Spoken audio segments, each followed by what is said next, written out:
It was supposed to be just another night in the suburbs, a family asleep behind locked doors. Then, a scream, a crash, and silence.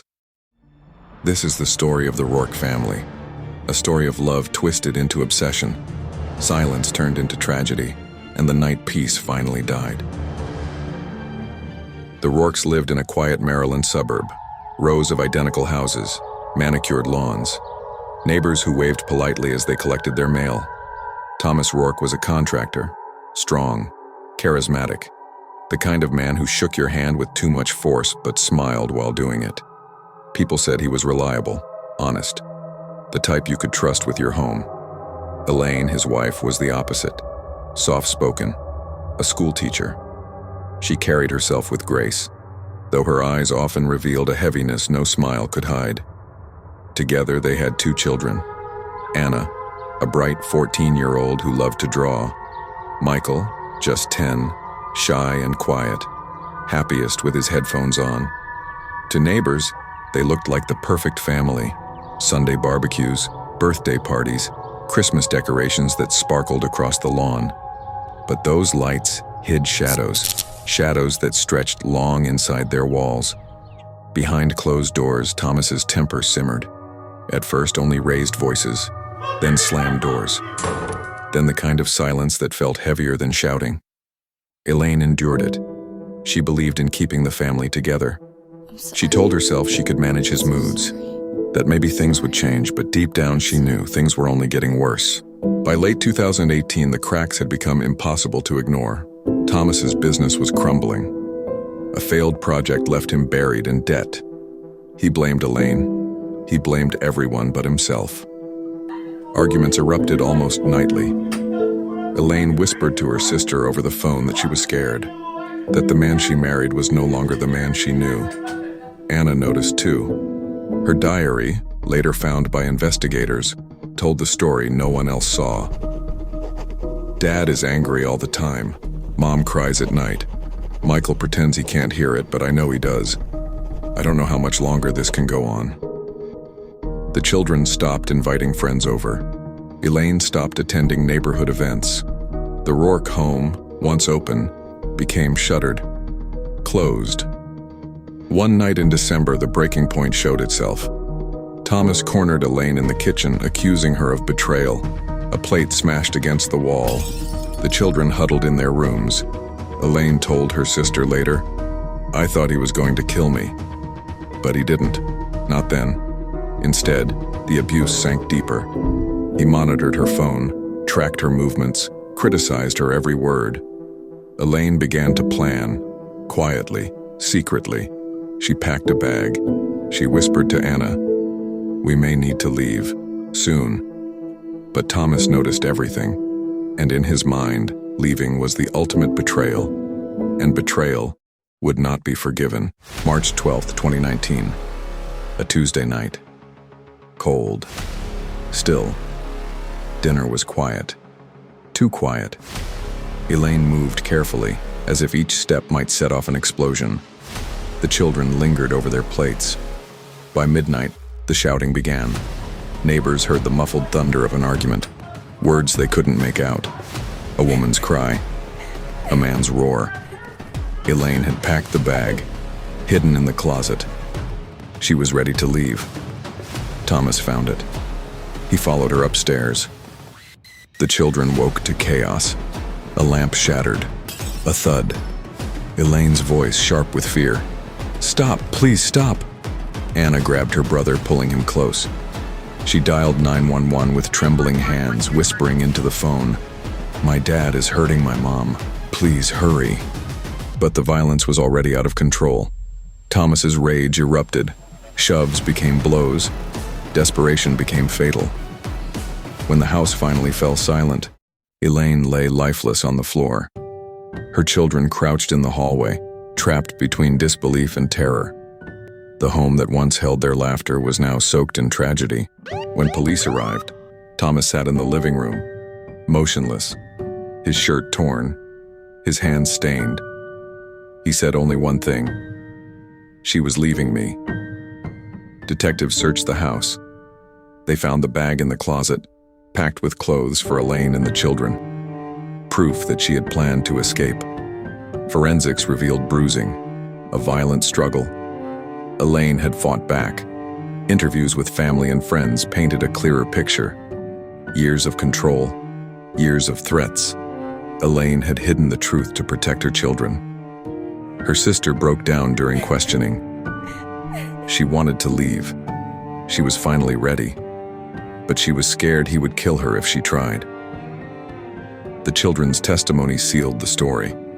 Anna's diary, her final entries like a roadmap of despair, revealed the truth of what life inside that house had been. The prosecution built its case.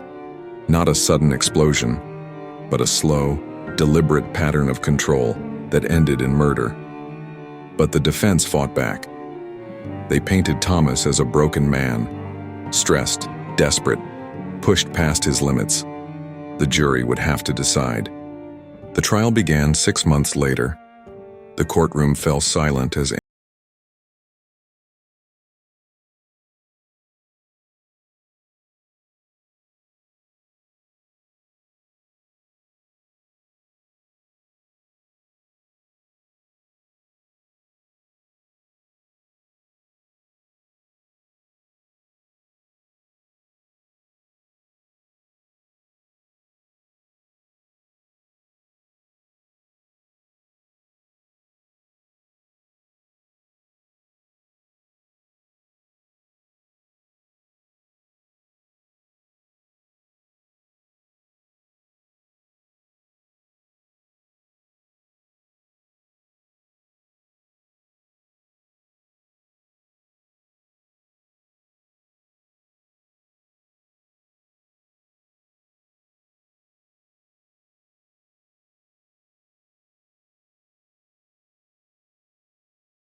because months later, investigators uncovered something new.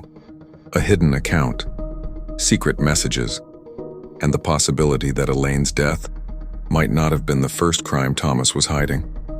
The story wasn't over. It was only the beginning.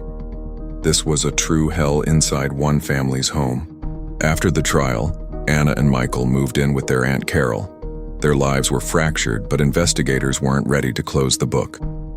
During a financial review tied to the sentencing, prosecutors discovered irregularities. Thomas had been funneling money into an undisclosed account for nearly 5 years. Tens of thousands of dollars. Money Elaine didn't know about. And then came the messages, found on a second phone hidden in the garage, buried beneath tools and old receipts. Encrypted chats, exchanges with another woman. The messages revealed more than an affair.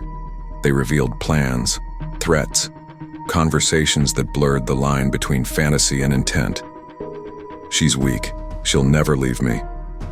But if she does, I'll make sure she regrets it. For detectives, the words were a knife twisting deeper into the truth. Elaine's murder wasn't spontaneous. It was premeditated. And there might have been more. Detectives began combing through Thomas's past. Old police reports surfaced. Minor disturbances filed away, forgotten. A neighbor once called about shouting in the middle of the night. Another recalled seeing Elaine with a swollen lip, quickly explained away as a fall. But beyond Elaine, there were other stories. An ex-girlfriend from Thomas's 20s. She described the same pattern: charm, control, then violence. She'd left before it escalated, but she admitted in a trembling voice that she always feared he might come after her. There was also an accident. A co-worker at a construction site who fell from scaffolding under suspicious circumstances.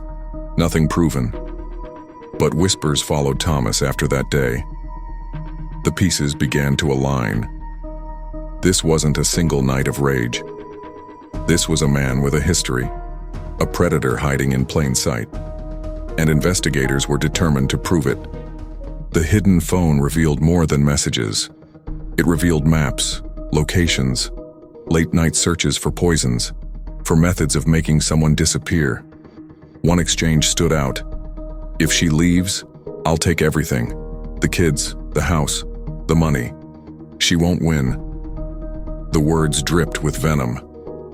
They revealed a man obsessed with control, not just of Elaine, but of his entire family. For prosecutors, this was the missing puzzle piece. Elaine hadn't simply been the victim of a violent outburst. She had been hunted, watched, trapped inside her own home. Her attempts to leave weren't just resisted, they were anticipated. And when the night finally came, Thomas made sure she never walked out alive. With this new evidence, prosecutors prepared for a second round of charges. The hidden account proved financial deception. The secret phone proved premeditation. Together, they painted a chilling picture of intent. But there was more. Detectives interviewed the woman Thomas had been messaging. At first, she resisted, but eventually she confessed. Thomas had spoken of ending things with Elaine. He'd hinted at plans to stage an accident. He said she was in the way, that once she was gone, everything would be better. Her testimony was devastating. In September 2020, Thomas was brought back into court, this time not for second-degree murder, but for first-degree, with evidence of planning, deception, and cruelty. The courtroom atmosphere was different, colder, more certain. Anna sat in the front row, gripping her aunt's hand. Michael stared straight ahead, his face pale but determined. They had lost their mother. They had lived through the worst night of their lives. Now they wanted the truth acknowledged, and justice fully served. The jury deliberated for only 6 hours. When they returned, the words were clear: guilty of first-degree murder. The judge's sentence was even clearer: life in prison without the possibility of parole. For Anna and Michael, it was a strange moment. No sentence could bring back their mother. No verdict could erase the terror they'd endured. But this time, it felt different. This time, it felt final. Thomas Rourke would never leave prison walls. Never again have the chance to hurt. Never again control or manipulate. Justice, though delayed, had finally been delivered. The Rourke home still stands, but it remains empty, a hollow reminder of the darkness that once lived inside. Neighbors drive past, windows rolled up, eyes averted. Some say the house feels colder than the others, as if the walls themselves remember. But for Anna and Michael, survival became a form of resistance. Their voices, once silenced by fear, became testimony that put their father away forever. In the end, Elaine's story was not just one of tragedy. It was one of courage. Her attempt to leave, her quiet planning, her children's bravery in speaking out, all of it ensured that the truth would not be buried. Some wounds never heal, some scars never fade. But justice at least was served. This was a true hell inside one family's home. Justice was delivered. But the lesson remains: behind closed doors, danger can hide in silence, and silence can destroy. Thank you for watching Crimes and Consequences. Subscribe for more stories that reveal how one choice can change everything.